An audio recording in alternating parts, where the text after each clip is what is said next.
नमस्कार दोस्तों, मैं किस्साबाज वाला लेकर आया हूँ विश्वविख्यात लेखकों की कहानियों का गुच्छा। दोस्तों, अगर हमारी कहानी आपको पसंद आए तो इसे लाइक, सब्सक्राइब और शेयर जरूर करें। तो आइए बिना देर किए शुरू करते हैं आज की कहानी। कहानी का शीर्षक है प्रेस की शक्ति। इसे लिखा है ओ हेनरी ने। सुबह के 8 बजे दुकान पर समाचार पत्र के ताज़ा अंक रस्सी पर लटक रहे थे। ग्राहक चलते फिरते समाचार पत्र के शीर्षक देखते या फिर एक पेनी का सिक्का डिब्बे में डालकर एक अंक खींच लेते। अपनी कुर्सी पर बैठा दुकानदार ग्राहक की ईमानदारी पर नज़र रखे हुए था। हम जिस समाचार पत्र की बात कर रहे हैं वह एक ऐसा पत्र है जो समाज के हर वर्ग के लिए कुछ न कुछ परोसता है। इसलिए इस पत्र को एक शिक्षक, पथ प्रदर्शक, हिमायती, सलाहकार और घरेलू परामर्शदाता का दर्जा मिला हुआ है। आज के समाचार पत्र में 3 अलग-अलग संपादकीय हैं। एक में शुद्ध एवं सरल भाषा में माता-पिता और शिक्षकों से अपील की गई है कि बच्चों का पालन-पोषण बिना मार-पीट के किया जाए।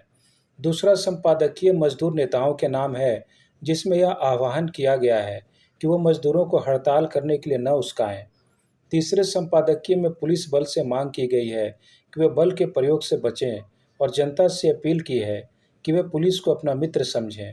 इन संपादकियों के अतिरिक्त ऐसे भी लेख हैं जिनमें युवकों को अपनी प्रेमिका का दिल जीतने के गुर बताए गए हैं, महिलाओं को सौंदर्य साधन के प्रयोग और सदाबहार सुंदरता के नुस्खे दिए गए हैं, आदि आदि। एक पन्ने के कोने में एक बक्से में निजी संदेश छपा है जिसमें कहा गया है, प्रिय जैक, मुझे माफ़ कर दो, तुम सही थे। आज सुबह 8:30 बजे मेडिसन के चौथे एवेन्यू के नुक्कड़ पर मुझसे मिलो, हम दोपहर को निकल पड़ेंगे। पश्चातापी। सुबह के 8 बजे दुकान पर एक युवक आया। उसके बाल बिखरे हुए थे, दाढ़ी बढ़ी हुई थी और आंखों से लग रहा था कि वह रात भर जागता रहा है। उसने एक पेनी का सिक्का बक्से में डाला और समाचार पत्र लेकर निकल पड़ा। उसे 9 बजे दफ्तर पहुंचना था और रास्ते में नाई की दुकान पर दाढ़ी भी बनवाना था। उसके पास अब समाचार पढ़ने के लिए समय नहीं था, इसलिए समाचार पत्र को उसने अपनी पैंट के पिछले जेब में ठूंस लिया।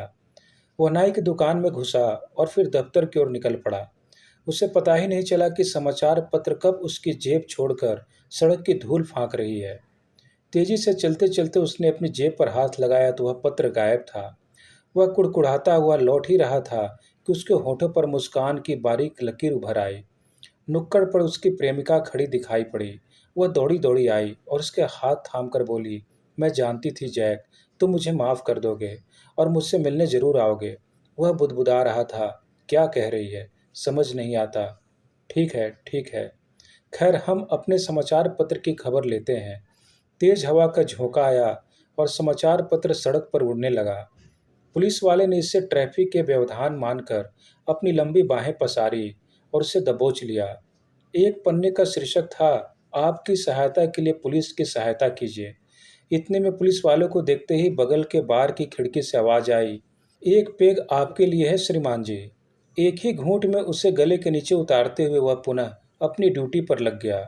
शायद संपादक महोदय का संदेश बिन पढ़े भी ठीक स्थान पर पहुंच गया था, या फिर उस पेग का असर था। पुलिस वाले ने अपने अच्छे मूड का प्रदर्शन करते हुए राह चलते एक लड़के के बगल में वह समाचार पत्र अटका दिया। जॉनी ने घर पहुंचकर अपनी बहन ग्लेडिस को वह समाचार पत्र थमा दिया। एक पन्ने पर सुंदरता के टिप्स दिए गए थे। ग्लेडिस ने बिना देखे वह पन्ना फाड़कर अपना लंच पैक लपेटा और सड़क पर निकल पड़ी। मनचले सीटी बजा रहे थे। काश सुंदरता के टिप्स का पन्ना लिखने वाला संपादक इस दृश्य को देखता। जॉनी और ग्लेडिस का पिता मजदूर नेता था।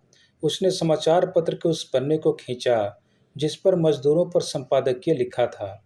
उसे फाड़कर उसने पजल का अंश ले लिया और उसे हल करने बैठ गया। इसका परिणाम यह हुआ कि 3 घंटों की प्रतीक्षा के बाद भी यह नेता मजदूरों के संघर्ष पर निर्णय लेने नहीं पहुंचा।